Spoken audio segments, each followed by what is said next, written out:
Neste vídeo imos ver en que se parecen e en que se diferenzan dous dos movementos de carácter fascista máis importante da Europa de entreguerras, do período de entreguerras, que son o fascismo en Italia e o nazismo en Alemania. Os dous son movementos que aparecen a inicios dos anos 20 e alcanzan o poder antes en Italia, nos anos 20, posteriormente en Alemania, nos anos 30. Na súa orixe, en ambos países, as dificultades económicas fixeron que estes movementos foran gañando apoios. Ademais, tamén tanto en Italia como en Alemania, o medo á difusión das ideas soviéticas, ideas de extrema esquerda, o medo realmente a unha revolución de carácter bolchevique, fixo que ambos movementos, tanto o fascismo italiano como o nazismo alemán, foran ganando adeptos. Ademais, apoiáronse moito no desencanto que se produciu en ambos países co final da guerra e sobre todo cos tratados de paz. Italia, nos tratados de paz de París, non conseguiu todo o que buscaba e o caso de Alemania foi moitísimo pior. Alemania era un dos países derrotados na Primeira Guerra Mundial. No Tratado de Versalles foi declarado culpable do inicio da Primeira Guerra Mundial, perdeu enormes territorios e tivo que facer fronte ao pago de indemnizacións de guerra moi cuantiosas. A cuestión do Tratado de París para o nazismo será, do Tratado de Versalles, perdón, para o nazismo será unha cuestión fundamental.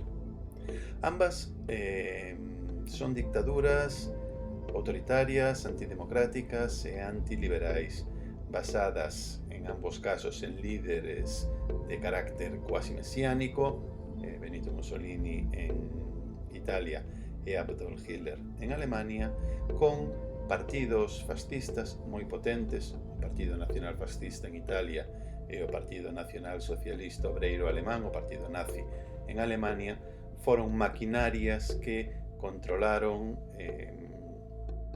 absolutamente toda a política deses períodos. En ambos países, estes partidos e estes líderes desenvolveron un tipo de réximen totalitario. Ambos eran réximes ultranacionalistas e, tanto en Italia como en Alemania, nazismo e fascismo foron réximes expansionistas e militaristas.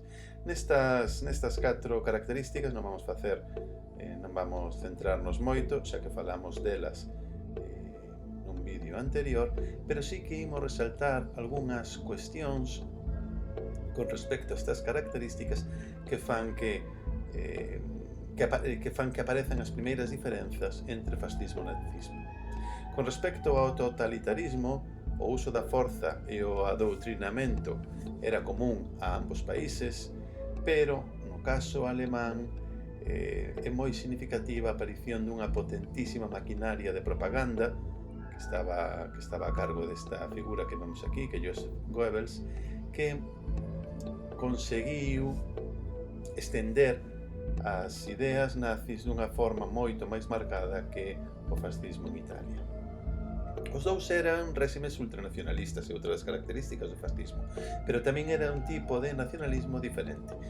En Italia, a idea de nación era unha idea clásica, e en cambio, en Alemania era unha idea de nación baseada na raza.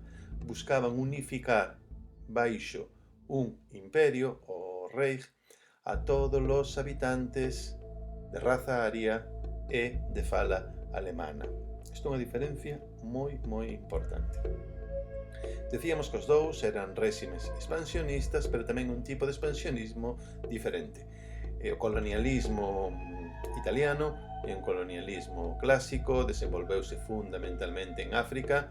En Europa apenas tiveron máis que un territorio que foi Albania, e en cambio o expansionismo alemán estaba baseado na idea do espazo vital, a necesidade de expandir o imperio alemán cara ao oeste, ocupando novos territorios nos que colocar a toda a poboación, aos excedentes de poboación en Alemania, de centros de poboación alemáns. Era un colonialismo ou un expansionismo que se desenvolveu únicamente en Europa e únicamente cara ao sur de Alemania e cara ao oeste.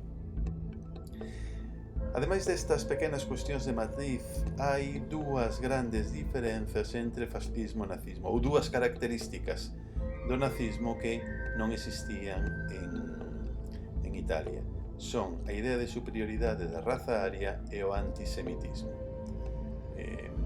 Ambas cuestións, a idea de superioridade da raza aria e a aniquilación de povos diferentes, tanto dos xudeos como dos eslavos, é unha cuestión que no fascismo non aparece, e a idea de antisemitismo é outra cuestión que no fascismo, nos seus inicios, no fascismo clásico, tampouco era unha cuestión, a persecución dos xudeos non era unha cuestión importante.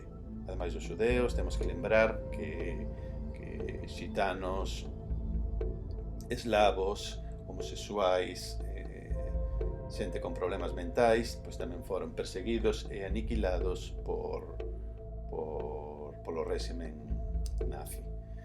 Dentro deste antisemitismo, xa veremos nun futuro, está a cuestión dos campos de exterminio, a cuestión da Shoah, do Holocausto.